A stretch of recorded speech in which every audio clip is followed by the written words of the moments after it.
Mheshimiwa Rais, ombi langu muhimu juu ya viongozi wa kidini wasema kweli. Viongozi wa kidini wanaosema kweli, Mheshimiwa Rais, wamekuwa wakitengwa. Wanaonekana ni watu wabaya kwa sababu tu wamekemea utekaji. Mheshimiwa Rais, kama unahitaji taifa letu kuliweka sawa, ni kukubali ukweli wowote unaosemwa na viongozi wa dini. Hilo ni jambo muhimu sana, kwa sababu tumeshuhudia kuna watu au vijana wanaojitengeneza kuwabeza viongozi wa dini wanaotamka ukweli. Mheshimiwa Rais, vile vile tunataka tuone kwamba mafisadi wanafilisiwa mali zao, kwa sababu vijana wanaona nchi hii ni kana kwamba inaliwa na watu wachache. Kwa hiyo tunategemea katika awamu yako ya 6, muhula huu wa pili, kuwakomesha mafisadi wanaotumia mali za umma kwa maslahi yao. Mheshimiwa Rais, tunaamini kabisa taifa letu la Tanzania linapitia katika maswali juu ya yuko wapi Polepole. Tunafahamu kwamba huenda bwana huyu Polepole ambaye ni public figure, amekuwa mwenezi wa Chama cha Mapinduzi, amekuwa ni balozi wa serikali yako, alikuwa akizungumza maneno ya kuwatuhumu watu. Kama katika maneno yake kuna jinai, tunaomba intelijensia yako Mheshimiwa Rais ya kupatikana kwa Polepole akiwa hai au amekufa, na kama yuko hai Mheshimiwa Rais, Polepole apelekwe mahakamani. Polepole apelekwe mahakamani akajibu tuhuma. Kama kuna mtu anamshtaki Polepole, akamshtaki, tuone wa Tanzania Polepole amepelekwa mahakamani kwa kesi inayojulikana. Lakini Mheshimiwa Rais, kuna taharuki kwenye taifa letu. Kuna watu wanaompenda Polepole, hawamjui yuko wapi, na kuna tetesi nyingi ambazo hazijathibitishwa na jeshi la polisi kwamba ni kweli ama ni uongo. Kuna wanaosema ametekwa, kuna wengine wanasema tu ameuawa. Mheshimiwa Rais, kwa kuwa Polepole alikuwa ni msaidizi wako na alijiuzulu mwenyewe, kama ana kesi ya kujibu, tunaomba intelijensia yako ya usalama imtafute Polepole, awe hai au amekufa, ili Watanzania wanaompenda wajue. Pamoja na makosa yake, lakini wako Watanzania wanampenda Polepole.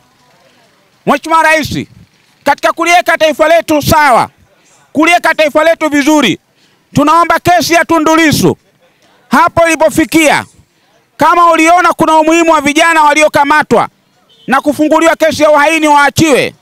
Tunaomba hii kesi ambayo imekwenda zaidi ya miezi 6 ya Tundu Lissu iweze kuondoshwa Mheshimiwa Rais, ili Tundu Lissu ambaye pia ana wafuasi na pia ni kiongozi wa Chama cha Demokrasia na Maendeleo Chadema, basi wana Chadema nao wamuone mwenyekiti wao, na familia ya Tundu Lissu imuone mume na baba yao. Tutaleta umoja Mheshimiwa Rais wa kulifanya taifa letu liwe vizuri.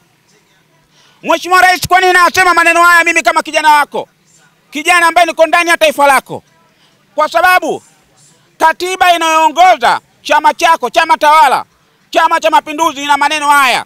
Katiba yako ambayo inakusimamia kama mwenyekiti wa CCM taifa, katika ibara ya 16 katika katiba ya Chama cha Mapinduzi inasema kuona kwamba katika nchi yetu hakuna aina yoyote ya dhulma, vitisho, ubaguzi, rushwa, uonevu na au upendeleo. Mheshimiwa Rais, hiyo ni katiba ya Chama cha Mapinduzi, chama ambacho wewe ni mwenyekiti wetu wa taifa na mimi ninayeongea ni mwanachama wa chama hicho, ambayo inaonesha kabisa kwamba katika taifa letu kusiwe na dhulma, kusiwe na ubaguzi, kusiwe na vitisho, kusiwe na uonevu na upendeleo.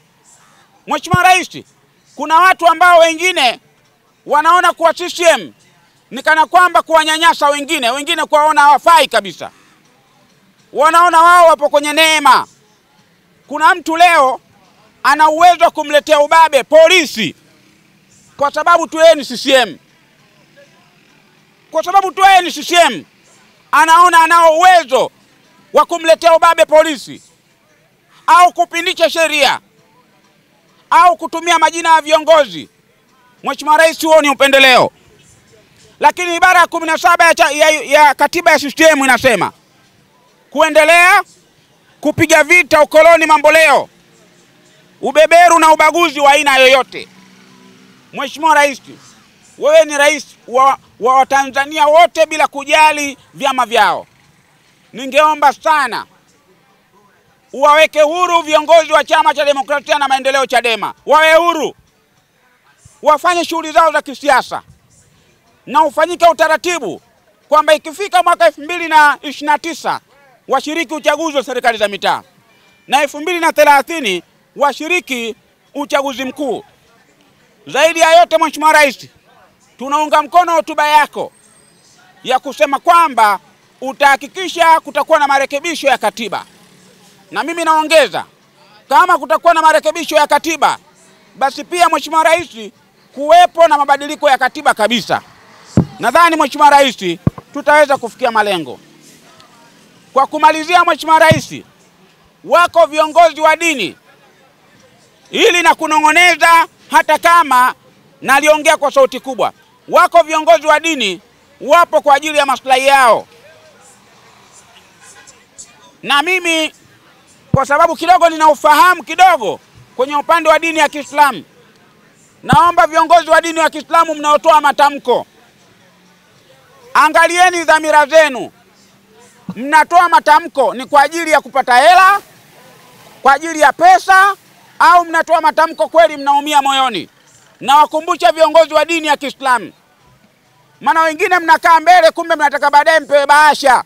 Tunawajua, mmevaa kanzu zenu, mmekaa pale na ndevu zenu na kila aina ya vivazi kuonekana nyinyi ni wacha Mungu, lakini mwisho wa siku kumbe mna mipango nyuma ya pazia. Yanaitwa matamko pesa. Tunakuombeni, Mungu amekataza. Tunaambiwa Allah is the source of all justice. Huyu Allah ni chanzo cha haki zote. Hayo ni maneno ya Kiislamu, maneno ya upendo wa Islam. Qur'ani sura ya 10 aya 44 inatajwa kwamba kitendo cha kufanya ufisadi au kuwanyanyasa watu mara nyingi hutokana na binadamu wabaya, kama vile kuwepo kwa roho mbaya, kibri na kubadilisha haki.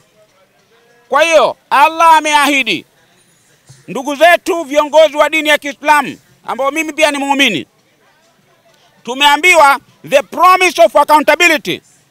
Allah is aware of all injustice. Mungu anafahamu kila ufisadi unaofanyika duniani. And the promise that wrongdoers will be held accountable. Wale watu wabaya wale wanaofanya mambo mabaya duniani watakuja kuhesabiwa. Even if their punishment is delayed, hata kama adhabu zao zitacheleweshwa, kwamba labda wakaacha kuadhibiwa sasa, wewe kiongozi ukawa unaona unayofanya uadhibiwi, iko siku utakuja kuadhibiwa.